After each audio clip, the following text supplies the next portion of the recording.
ಸಂಚಾರ ಎತ್ತು ಏರಿಗೆ ಕೋಣ ನೀರಿಗೆ ಹೆಂಡೀರ ಅಭಂಡಾಟ ಗಂಡ ಬೀಳುವ ಗುಂಡಿಗೆ ಕೆಂಪೆಟ್ಟು ಹಸ್ಬೆಂಡು ಮೊಂಡು ಹೆಂಡ್ರ ಕೈಯಲ್ಲಿ ಬೆಂಡು ಅಮ್ಮವರು ಗುಮ್ಮವರು ಗಂಡ ಇಲ್ಲಿ ಬರಿ ಕಾಲ್ಚಂಡು ಎಲ್ಲ ಗ್ರಹಚಾರ ಸಾತ್ತಿಗೆ ಸಾತ್ತು ಸಂಪತ್ತು ಅಯ್ಯಯ್ಯೋ ಸಂಪತ್ತು ಸಾತ್ತಿಗೆ ಬಂತು ಆಪತ್ತು ಅನ್ಕೊಂಡ್ಯಾ ಆಪತ್ತು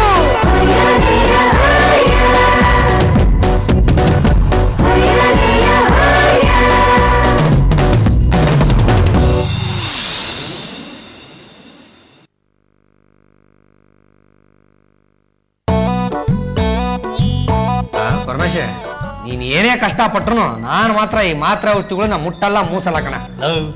ಎಂತೆಂತವ್ರಿಗೆ ಈ ಮಾತ್ರೆ ನುಂಗ್ಸಿದೀನಿ ನಿನ್ ಬಿಟ್ಟು ಬಿಡ್ತೀನ. ನೀನು ನನ್ನ ಜಿಗಿರಿ ದೋಸ್ತು ಅಲ್ಲ ಕಣೋ, ಕಷ್ಟ ಬಿದ್ದು ನಾಟಿ ವೈದ್ಯ ಕಲ್ತಿದ್ದೀನಿ. ಸುಮ್ಮನೆ ಮೆಡಿಕಲ್ ಶಾಪ್ಗೆ ಹೋಗಿ ಮಾತ್ರೆ ತಂದುಬಿಟ್ಟು ಇದು ನಾಟಿ ಔಷಧಿ ಅಂತ ನನ್ನ ಹತ್ರನೇ ಪುಂಗಿ ಹೋಗ್ತಿ. ನಾನು ತಯಾರು ಮಾಡಿರೋ ಮಾತ್ರೆನ ಇದ್ರೊಳಗೆ ಹಾಕಿ ಇಟ್ಟಿದ್ದೀನಿ. ಎಲ್ಲಾ ಕಾಯಿಲೆಗೂ ನಮ್ಮ ಹತ್ರ ಔಷಧಿ ಐತೆ ಗೊತ್ತಾ. ಹಾಗಿದ್ಮೇಲೆ ಇದನ್ನೆಲ್ಲ ಬೇರೆಯವ್ರಿಗೆ ಯಾಕಪ್ಪ ನುಂಗಿಸ್ತೀಯ? ನೀನೇ ಯಾತಕ್ಕೆ ನುಂಗಬಾರ್ದು? ನಾವು ತಯಾರು ಮಾಡೋ ಮಾತ್ರೆ ನಮ್ಮ ಮೇಲೆ ಪ್ರಯೋಗ ಮಾಡ್ಕೋಬಾರ್ದು. ಓ, ಅದಕ್ಕೆ ಬೇರೆಯವ್ರಿಗೆ ನುಂಗಿಸ್ತೀಯ? ಇಲ್ಲೋ ನೀನ್ ನರಗಳು ಬಿಟ್ಕೊಂಡು ಒಳ್ಳೆ ನರಪೆತ್ತು ನಾರಾಯಣನ್ ತರ ಇದೆಯಾ. ಅದಕ್ಕೆ ನೀನ್ ದಪ್ಪ ಆಗೋದಕ್ಕೆ ನಾನು ಔಷಧಿ ಕೊಡ್ತೀನಿ.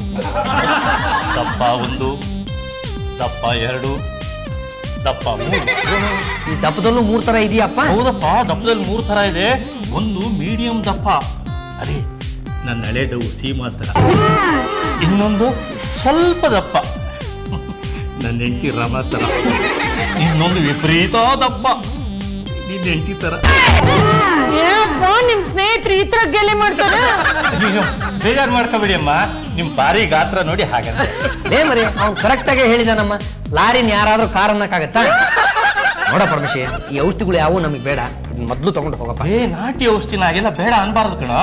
ನೋಡ ಪರಮೇಶಿ, ಗೆಳೆತನನೇ ಬೇರೆ, ವ್ಯಾಪಾರನೇ ಬೇರೆ. ನಿನ್ಗೆ ಅಷ್ಟು ಪ್ರೀತಿ ಇತ್ತು ಅಂದ್ರೆ ಹೇಳು, ನಾನು ನನ್ನ ಹೆಂಡತಿ ನಿನ್ನ ಮನೆಗೆ ಬಂದು 1 ತಿಂಗಳಿದ್ದು ಚೆನ್ನಾಗಿ ಊಟ ಮಾಡ್ಕೊಂಡು ಹೋಗ್ತೀವಿ. ಔಷಧಿ ಮಾತ್ರ ಬೇಡಪ್ಪ. ಅಲ್ಲಯ್ಯ, ಇದ್ರೊಳಗಿರೋ ಒಳ್ಳೆ ಅಂಶಗಳು ನಿನ್ಗೆ ಗೊತ್ತಾಗೋದಿಲ್ಲಯ್ಯ. ಗೊತ್ತಾಗೋದು ಬೇಡ. ಏನಪ್ಪ ನೀವ್ ಹೇಳ್ತಿರೋದು?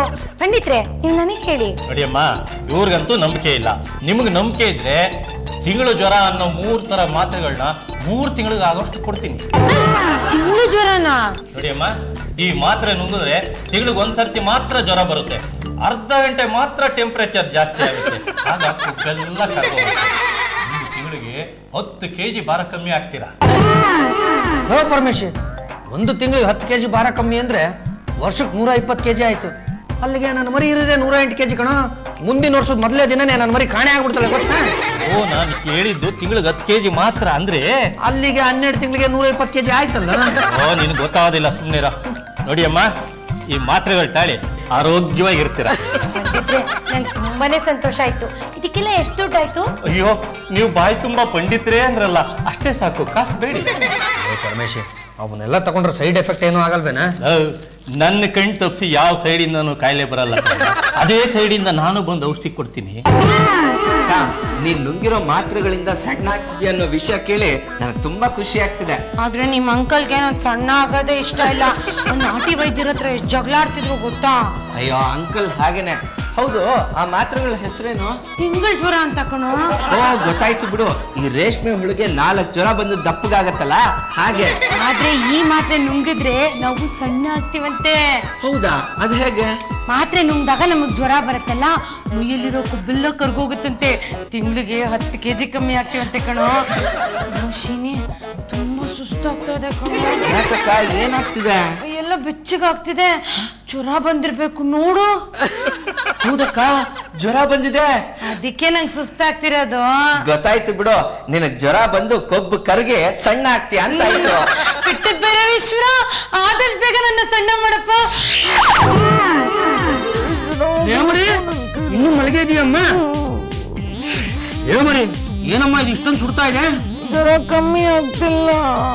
ಮರಿ, ನಾನು ಆಗ್ಲೇ ಪಡ್ಕೊಂಡಿಲ್ಲ ಅಷ್ಟೊಂದು ಮಾತ್ರನೆಲ್ಲ ತಿನ್ಬೇಡ ಅಂತ. ನನ್ನ ಮಾತು ಎಲ್ಲಿ ಬೆಲೆ ಕೊಡ್ತೀಯ ಹೇಳು? ಅರ್ಧ ಗಂಟೆಲೆ ಜ್ವರ ಕಮ್ಮಿ ಆಗುತ್ತೆ ಅಂದ್ರು. 8 ಗಂಟೆ ಆದ್ರೂ ಕಮ್ಮಿ ಆಗಿಲ್ಲ. ಮಲ್ಗಕ್ಕೂ ಆಗ್ತಿಲ್ಲ, ಎದ್ದು ಕೂತ್ಕೊಳಕ್ಕೂ ಆಗ್ತಿಲ್ಲ. ಚಿತ್ರ ಆಗಿದೆಯಾ ಅನ್ನೋ? ಸುಮ್ಮನಿರಿಪ್ಪ, ಈಗಲಾದ್ರೂ ತಮಾಷೆ ಮಾಡ್ಬೇಡ.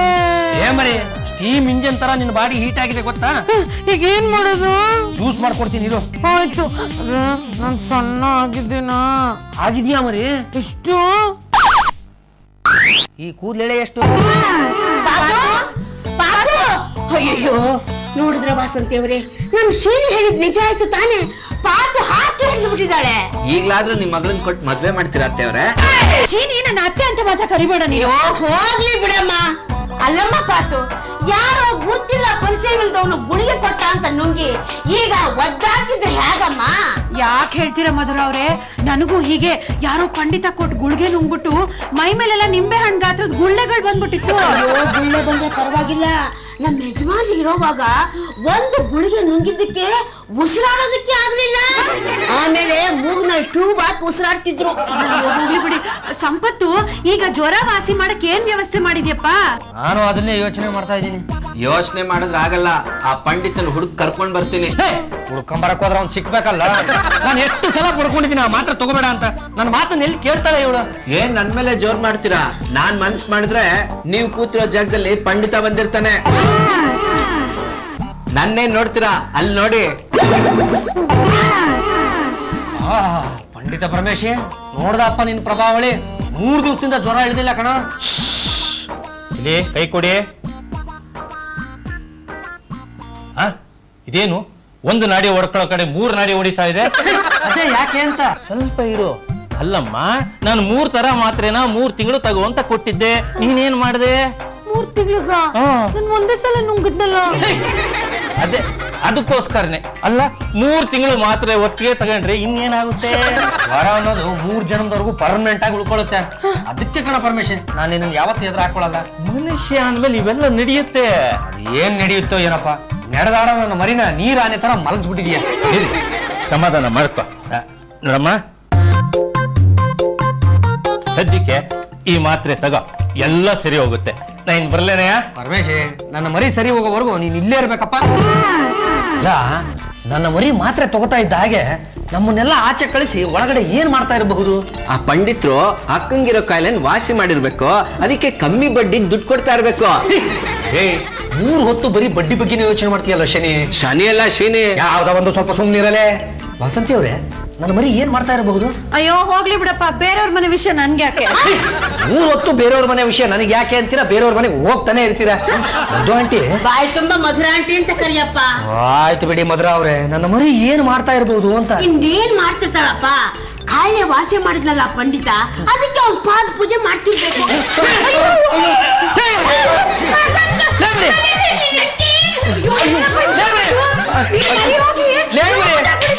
ನಿನ್ ಏನಮ್ಮ ಆಯ್ತು? ಸಾಯೋ ಟೈಮಲ್ಲಿ ಹೀಗೆ ಆಗೋದು. ಸ್ವಲ್ಪ ಸುಮ್ಮನೆ ಪರಮೇಶ್, ಏನಾಯ್ತು?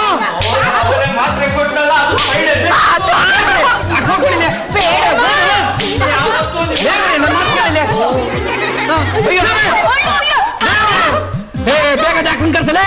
ಡಾಕ್ಟರ್ ಕುಣಿ ರಾಮಚಂದ್ರ. ನೋಡಿ, ಇದು ಮನುಷ್ಯನ ಕೈಗಳು. ಸ್ವಾಮಿ, ನಾವೆಲ್ಲರ ಕೈಗಳನ್ನು ನೋಡಿದೀವಿ. ಹಣೆ ಬರ ಏನಾಗಿದೆ ಅಂತ ಹೇಳ್ಬಿಡಿ. ಇದು ಎಡಗೈ, ಇದು ಬಲಗೈ. ಅಯ್ಯೋ ಡಾಕ್ಟ್ರೆ, ನಮ್ಮ ಅಕ್ಕಂಗೆ 2 ಕೈಗಳು ಸರಿ ಇದೆ. ಸ್ವಲ್ಪ ಇರಿಪ, ನಾನು ಕನ್ಫ್ಯೂಸ್ ಮಾಡಬೇಡಿ. ಎಡಗೈಗೆ ಹೋಗ್ಬೇಕಾಗಿರೋ ಔಷಧಿ ಬಲಗೈ ಹೋಗಿದೆ, ಬಲಗೈ ಹೋಗ್ಬೇಕಾಗಿರೋ ಔಷಧಿ ಎಡಗೈ ಹೋಗಿದೆ. ಡಾಕ್ಟರ್, 2 ಕೈಗಳು ಒಂದೇ ದೇಹದಲ್ಲಿ ಇದೆ ಅಂದ್ಮೇಲೆ ಹಾಗೆಲ್ಲ ಹೋಗೋದು ಸಹಜ ತಾನೆ? ಬುದ್ಧಿ ಇದೆಯೇನ್ರಿ ನಿಮ್ಗೆ? ಅಲ್ರಿ, ಬಲಗಾಲ್ಗೆ ಹಾಕೊಳ್ಳೋ ಚಪ್ಪಲಿನ ಎಡಗಾಲ್ಗೆ ಹಾಕೊಂಡು ನಡೆಯಕ್ಕಾಗತ್ತೆ ಅಂದ್ರೆ ನೋಡಿ, ತೋರಿಸಿ ನೋಡೋಣ. ನೀವ್ ಹೇಳಿದ್ದೆ ಅಲ್ಟಿಮೇಟ್ ಸರ್. ಇದು ಹಾಗೆ ರೀ, ಯಾವ ಭಾಗಕ್ಕೆ ಯಾವ ಔಷಧಿ ಹೋಗ್ಬೇಕೋ ಅದೇ ಹೋಗ್ಬೇಕು. ಇವ್ರು ತಗೊಂಡ್ರ ಔಷಧಿ ತಪ್ಪಾಗ್ಬಿಟ್ಟಿದೆ, ನಾನೀಗ ಬೇರೆ ಮಾತ್ರೆ ಕೊಡ್ತೀನಿ, ಎಲ್ಲ ಸರಿ ಹೋಗುತ್ತೆ. 1 ನಿಮಿಷ. ಏನ್ರಿ, ನೀವು ಕೊಳ್ಳೆಗಾಲ್ದವ್ರ? ಸುಮ್ಮನೆ ಸರ್.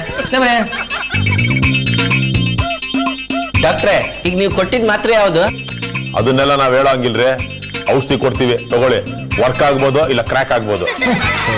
ಇದರಿಂದ ಏನ್ ಚಿಕೂನ್ ಗುನ್ಯ ಬರಲ್ಲ ತಾನೆ? ಅದನ್ನ ಯಾಕಪ್ಪ ನೆನ್ಪು ಮಾಡ್ಕೋತಾ ಇದೆಯಾ? ಡಾಕ್ಟ್ರೆ, ಇತ್ತೀಚೆಗೆ ನಕಲಿ ಔಷಧಿಗಳು ಇಂಜೆಕ್ಷನ್ ಕೊಟ್ಟು ಜನಗಳನ್ನ ದಾರಿ ತಪ್ಪಿಸ್ತಾ ಇದ್ದಾರೆ. ಅದಕ್ಕೆ ಅವನ ಆ ತರ ಮಾತಾಡ್ದ.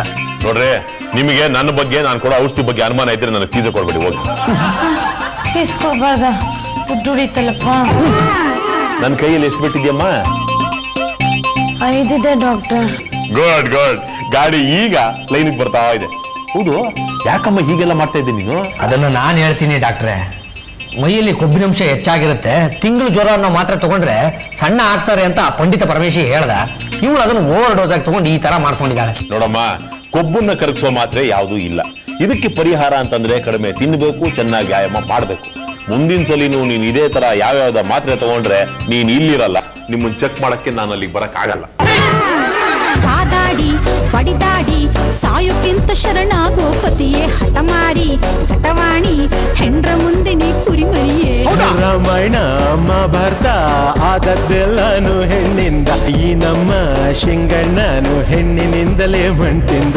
ವಿಧಿ ಲಿಖಿತ ತಾತಗೆ ಸಾತು ಸಂಪತ್ತು, ಅಯ್ಯಯ್ಯೋ ಸಂಪತ್ತು ಸಾತುಗೆ ಬಂತು ಆಪತ್ತು.